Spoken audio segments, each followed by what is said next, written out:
접수번호 254번 대기 인원 74명. 자, 오늘 한 증권사 계좌 개설 창구의 번호표입니다. 자, 오전부터 많은 이들이 번호표 뽑아가면서 기다린 것 바로 SKIET 공모주 청약 계좌라고 하는데요. 여러 증권사를 통해 중복으로 청약할 수 있는 마지막 기회가 될 걸로 보여서 투자자들 셈법이 어느 때보다 분주합니다. 염승환 이베스트 투자증권 부장으로부터 이 공모주 청약 공략법 들어보겠습니다. 부장님 안녕하세요. 안녕하세요. 네. SKIET 지난해부터인가요? 좀 투자에 관심 있는 분들 사이에서는 많이 좀 오르내리는 기업명인데 뭐 하는 회사예요? 일단 이제 배터리 분리막이라고 하는데 우리 이제 전기차나 일반 뭐 이렇게 2차 전지 같은 경우 네. 보면 그 안에 배터리들 안에 양극과 음극이 있잖아요.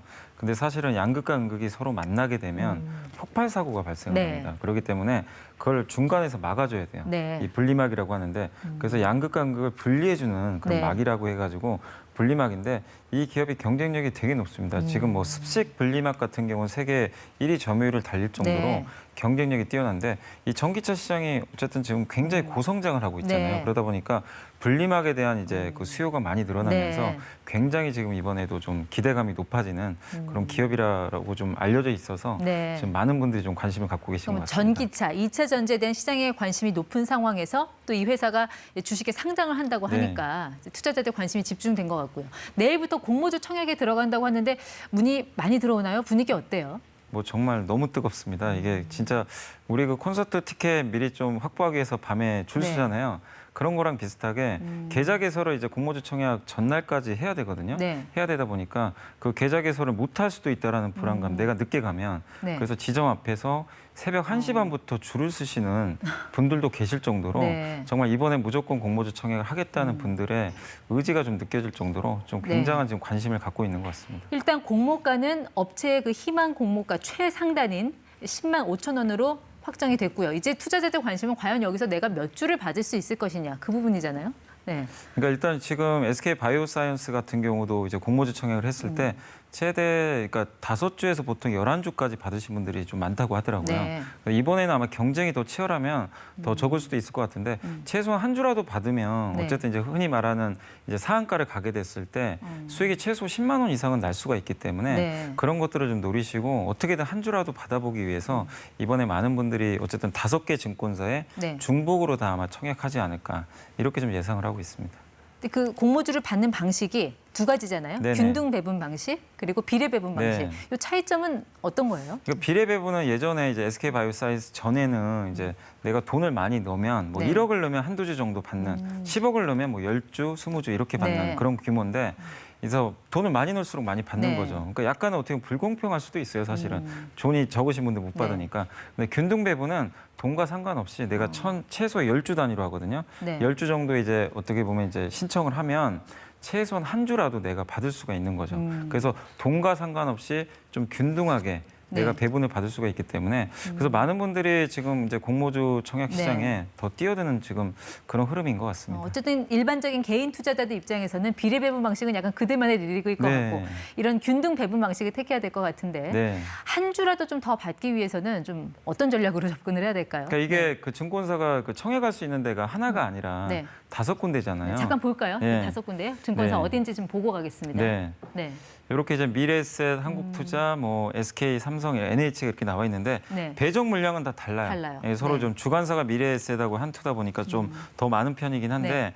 여기에 이제 중복으로 청약이 아직은 가능하거든요. 아, 여러 군데 다 할 수 있는? 그래서 네. 되도록이면 이제 내가 넣을 수 있는 그 증권사 5군데 계좌가 많을수록 좋겠죠, 당연히. 네. 미리 좀 확보하신 분들은 저렇게 5군데 골고루 넣으시면 당첨 확률이 높아질 수가 있기 때문에 네. 일단 방법은 5군데 다 한번 넣어보는 게 가장 좀 확률을 높일 수 있는 방법인 것 같습니다. 그럼 이런 중복 청약 방식이 이번이 마지막 기회가 되는 거죠? 마지막일 가능성이 높은 게 일단 이제 금융당국에서는 6월 20일 이후로 그러니까 상장을 하기 위해서는 증권 신고서를 제출해야 되거든요. 네.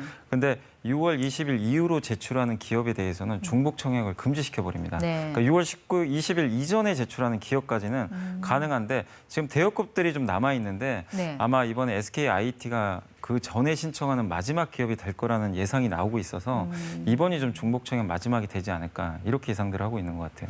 자, 나도 이제 SKIET 공모주 청약 받고 싶다 네. 하면은 일단 뭘 어디서부터 어떻게 해야 돼요? 계좌 개설하면 되는 거예요? 네, 일단 이제 증권사 가셔가지고 계좌 개설을 일단 무조건 하셔야 됩니다. 온라인으로는 못하는. 온라인으로 할 수 있는 증권사는 앞에 나온 이제 미래에셋하고 한국투자는 가능합니다. 청약 당일에도 네. 그 비대면으로 가능한데 네. 나머지 증권사는 이제 이미 끝났습니다. 오늘까지 한 개설된 계좌로만 그 청약 신청이 가능하니까 그 점은 좀 주의를 하셔야 될 것 지금 같습니다. 이제 우리 방송하는 시간이 업무 시간이 끝난 상황이잖아요. 네. 그럼 더 이상 이제 현장 방문은 어려울 테고. 현장 방문은 안 됩니다. 네. 그럼 오늘 밤 안에 온라인으로는 가능한 거예요? 온라인으로도 가능은 한데 네. 이제 아까 말씀드린 대로 그 SK라든가 아니면 이제 다른 증권사 같은 경우는 네. 어쨌든 이제 가셔가지고 네. 신청을 해야 되기 때문에 사실상 좀 끝났다고 보시는 게 좋을 것 같아요. 청약이 이틀간에 걸쳐 이루어지는데 네. 첫날까지는 계좌를 개설할 수 있는 곳도 있다고 들었어요. 네, 거기는 이제 아까 말씀드린 대로 네. 비대면으로 가능한 이제 아까 그 두 군데 증권사는 네. 일단은 청약이 가능합니다. 가능하고. 네.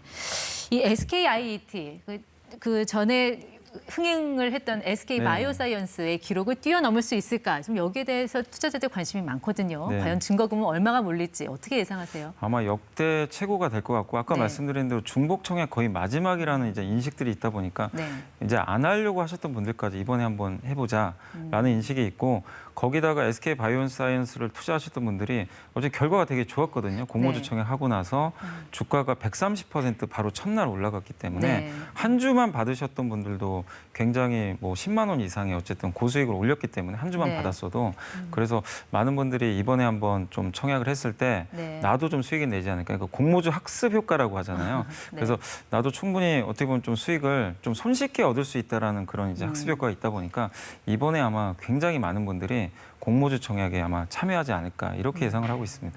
그럼 상장은 5월 10일이래요. 네, 그 맞습니다. 이후의 주가 흐름은 좀 어떻게 전망을 하세요? 아마 상장하고 나서는 네. 첫날은 아마 SK 바이오사이언스처럼 상한가 가고 네. 추가로 30%를 더 갈 것 같은데 근데 시가총액이 거의 20조 원이 되거든요. 만약에 그렇게 되면 네.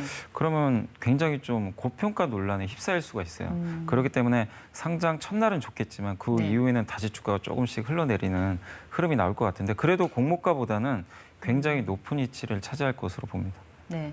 그 과거 사례와 좀 비교해 봤을 때 앞으로 그 주가 흐름 전망을 좀 예측을 해볼 수 있을 것 같은데 대부분 뭐 공모가보다 한 뭐 2배 가까이 네. 뛰었지만 또 삼성생명 같은 경우 오히려 내린 경우도 있고 이런 것도 좀 투자자들이 눈여겨봐야 될 부분일 것 같아요. 그러니까 여기서 보시면 딱 그 삼성생명하고 SK 바이오사이언스 하이브를 딱 보시면 네. 각각 업종들이 다르잖아요. 근데 SK 바이오사이언스는 백신 업체고 하이브는 엔터사고 그러니까 누가 봐도 성장이 딱 보이는 그림이 있다 보니까 확실히 공모가 이상에서 주가가 움직여주는데 네. 삼성생명은 이렇게 보험사들은 저성장 산업이거든요. 그러다 보니까 공모가 자체가 이제 비싸다는 인식 때문에 네. 그 후로 공모가를 회복을 못하고 네. 아직도 저렇게 지금 낮은 가격을 유지하고 있거든요. 네. 그렇게 본다면 SKIT는 성장 산업이잖아요. 2차 전지, 전기차가 뒤에 있기 네. 때문에 그래서 공모가 이상에서 충분히 높은 주가를 장기간 유지할 가능성이 높다고 보고 있고 그러니까 투자하실 때는 이 공모를 하는 기업의 그 전방 산업이라고 합니다. 네. 이 산업이 어떤 산업인지 네. 성장인지 아닌지를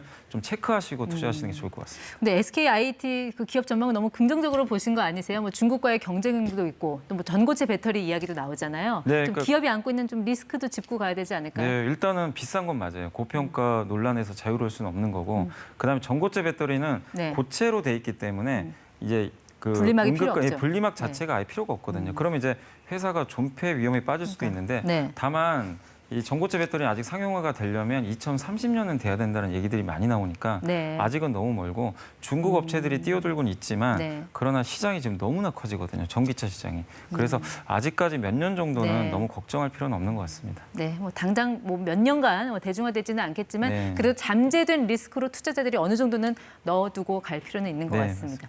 지금까지 ETY 염승환 이베스트 투자증권 부장 함께했습니다. 고맙습니다.